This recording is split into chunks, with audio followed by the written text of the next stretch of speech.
दोस्तों अभी आपने देखा होगा, अगर कोई भी नया फोन आप परचेस कर रहे हो तो वहां पे जो डब्बा मिलता है उसके अंदर कोई भी आपको चार्जर नहीं मिलता है। केबल मिल जाए लेकिन चार्जर तो मिलता ही नहीं है। इन्वायरमेंट को ये सेव करने के चक्कर में पता नहीं क्या क्या कर डालेंगे। तो यहाँ पे जो चार्जर नहीं मिलता है इसकी वजह से लोग अलग अलग बहुत सारे चार्जर परचेस करते हैं।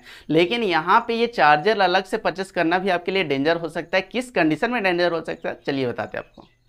दोस्तों अगर आप कोई चार्जर परचेस करते हो तो ऑफलाइन मार्केट में जाते हो तो ऑफलाइन मार्केट में आपको बहुत सारे ऑप्शन मिल जाते हैं। ऑनलाइन मार्केट में जाते हो तो वहाँ पे भी बहुत सारे ऑप्शन मिल जाते हैं। ऑफिशियल वेबसाइट पे ना जाकर, मान लीजिए अगर आपको ये सैमसंग का फोन परचेस किया हो, सैमसंग की वेबसाइट से परचेस करते हो तो कोई दिक्कत नहीं है। लेकिन फ्लिपकार्ट, अमेजोन पे या तो फिर आपने ऑफलाइन मार्केट से जाकर कोई चार्जर परचेस किया है तो वहाँ पे हो सकता है कि आपको जो चार्जर मिला है वो सेम कंपनी का ना हो। ऐसा इसलिए क्योंकि बहुत सारे कॉपी मार्केट में चल रहे हैं और लगेगा आपको बिल्कुल अंतर पता ही नहीं चलेगा कि ये आपका कॉपी है, मतलब ये आपका जो है डुप्लीकेट है, ओरिजिनल चीज़ नहीं है। लेकिन आप पूरा प्राइस देकर पे करके उस प्रोडक्ट को आप परचेस कर लेते हो। 5 वोल्ट्स का जो आउटपुट देता है, लेकिन अगर आपका चार्जर खराब हो गया तो यहाँ पे बहुत ज़्यादा दिक्कत हो सकती है, क्योंकि ये जो वाट होता है हमारे घर में जो बिजली आती है वो 240 वाट का होती है। तो 5 वोल्ट की जगह पे अगर ये चार्जर में फॉल्टीज आती है तो ये क्या करेगा, जो अभी फ़ोन को जो चार्ज करने के लिए दे रहा है 5 वोल्ट, ये 10 वाट, 15 वाट, 50 वाट तक दे सकता है। और अगर ये 50 वाट से ज़्यादा जाता है तो आपको इसमें करंट भी लग सकता है।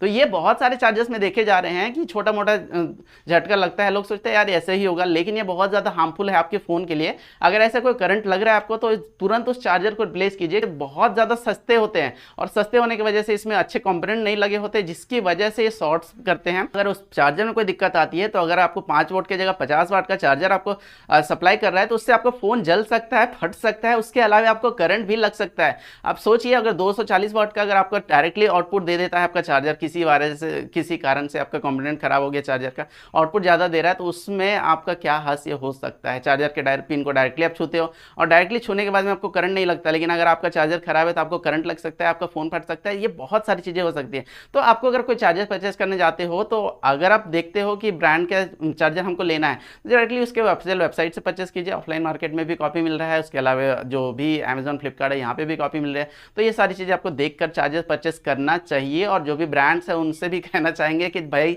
चार्जर दे दिया करो। चार्जर के चक्कर में लोगों के क्या क्या हो रहे हैं फ़ोन के साथ में, और फ़ोन फट जाए, जल जाए तो फिर ये गारंटी का कवर भी नहीं करते हैं। तो ये सारी चीज़ें चल रही है। तो अगर आप चार्जर परचेस करने जाते हो तो ये सारी चीज़ें बातों के ध्यान रखेंगे, क्योंकि ये चार्जर तो बॉक्स में मिल ही नहीं रहा है, थर्ड पार्टी इधर उधर से परचेस करते हो तो ये सारे हादसे हो रहे हैं।